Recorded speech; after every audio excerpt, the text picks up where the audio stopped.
नमस्कार दोस्तों, मैं हूं ममता तिवारी और आप सभी का स्वागत करती हूं मेरे चैनल ममताज वे में। कैसे हैं आप सब? तो ये बताने के लिए कमेंट बॉक्स में जय माता दी हमेशा की तरह ज़रूर लिखिए और आप सभी को विजयदशमी की ढेर सारी शुभकामनाएं। तो चलिए आज हम इस वीडियो में थोड़ा सा देखेंगे कि मैंने भी कन्या पूजन कैसे किया और हवन के बाद हम लोगों ने भी कन्या पूजन अपने घर में किया, कन्याओं को बुलाकर। और भैरव जी लोगों का भी पूजा किया, दो भैरव जी हो गए थे और 9 कन्याओं का हमने अच्छे से स्वागत करके और उनका हम लोगों ने मतलब उनको भोजन करवाया, दान दक्षिणा दिया। नवरात्रि के दौरान आपको मालूम ही है। तो आप लोगों का नवरात्रि कैसे बीता थोड़ा ज़रूर मुझे कमेंट करके बताइएगा।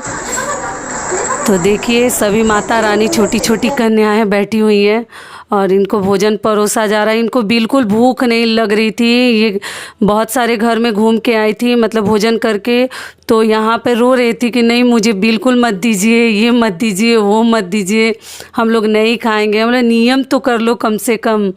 तो इस प्रकार से मतलब कैसे भी खाएं। बहुत छोटी छोटी ये देखिए, ये 9 दुर्गा लोग हैं और इनको खिलाने में ना बहुत अच्छा लगता है, इनको भोजन करवाने में। और इनके साथ मतलब थोड़ा सा समय निकाल कर अगर आप बैठ कर खिलाइए तो बहुत आपको अच्छा मतलब महसूस होता है अंदर से। तो देखिए कोई ज़्यादा नहीं खाएंगे, बस एक पूड़ी आंटी ये थोड़ा सा खीर दीजिएगा, मतलब मुँह जुठा रहा इन्होंने। तो क्योंकि ऑलरेडी इनका भरा रहता है पेट। और ये हमारी सासू माँ है, मेरी मम्मी है। तो ये देखिए केला दे रही है कन्याओं को खाने के लिए। और इधर भी मतलब सब कुछ दे के पानी वगैरह देकर इनको हम लोग पूजा कर रहे हैं। हमारे घर भी हम 9 दिनों का उपवास था। तो उसके बाद तो कन्या पूजन ज़रूरी है। जिन्होंने 9 दिनों का व्रत रखा है उनके यहाँ तो एकदम मस्ट है, कन्या पूजन करना ही है। आप लोग का सवाल भी आया था कि दीदी हम बस 2 दिन ही व्रत रखे थे, फर्स्ट दिन और लास्ट दिन, तो क्या हमें कन्या पूजन खिलाना चाहिए? तो देखिए कन्या पूजन ना खिलाना और ना खिलाना आपकी श्रद्धा के ऊपर है। कोई खाओ खाओ डुगू खाओ, ऐसा नहीं है कि मतलब कोई ज़बरदस्ती नहीं है। 2 दिन रखिए या 9 दिनों का रखिए, लेकिन 9 दिनों में एकदम मतलब बिना खिलाए व्रत का हमें संपूर्ण लाभ नहीं मिलता। लेकिन आपको श्रद्धा है तो आप खिला सकते हैं। और एक चीज़ और इसी वीडियो में जल्दी से बता देती हूँ। आप लोगों ने खोइछा के लिए पूछा था कि दीदी आपको उसमें वीडियो में बताई नहीं थी कि खोइछा माता रानी को भर कर हम किसको दे। तो देखिए खोइछा पंडित जी को दे दीजिए, दान में दे दीजिए। अगर नहीं है पंडित जी तो आप अपने ननद को भी दे सकते हैं, अपने बहन बेटी को भी दे सकते हैं।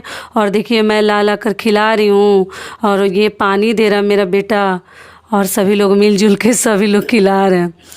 तो आप पंडित जी को भी दे सकते हैं या अपने घर में ननद बेटी को भी दे सकते हैं।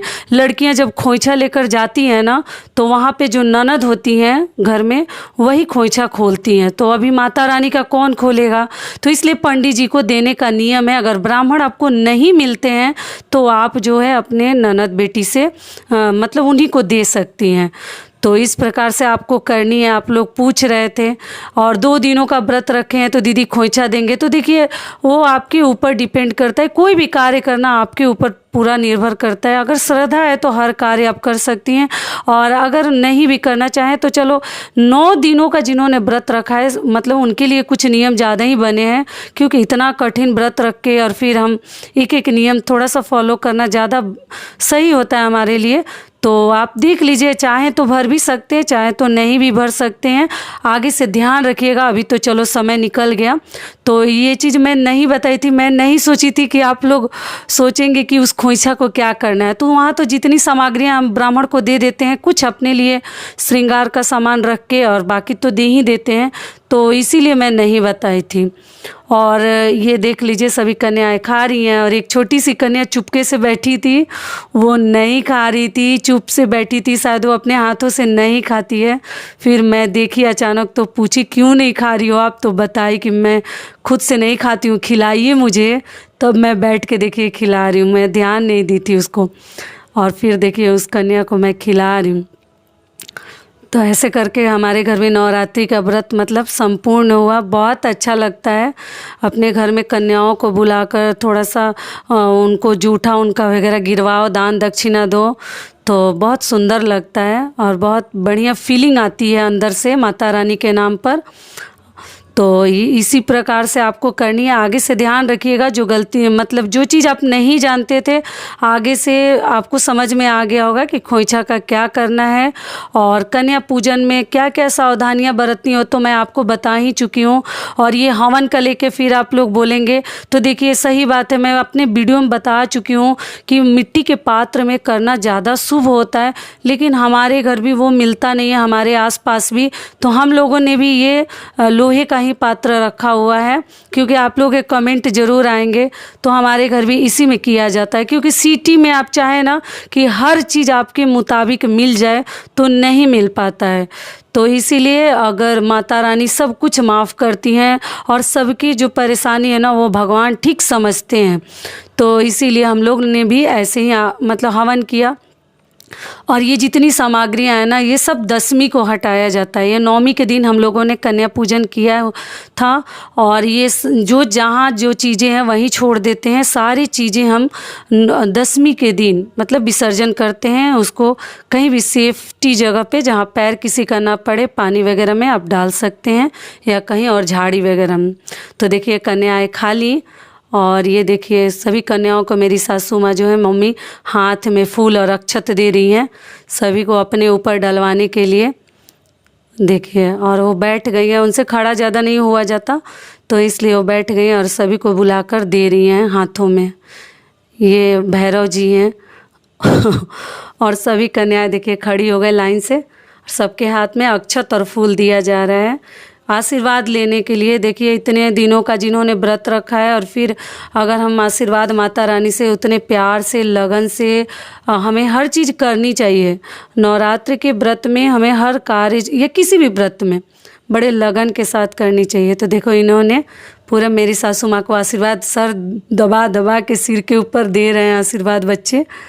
तो बहुत अच्छा लग रहा था देखने में ना, ये सीन आपको अंदर से बड़ा अच्छा फील होता है कि चलो कुछ हमने अच्छा किया जीवन में।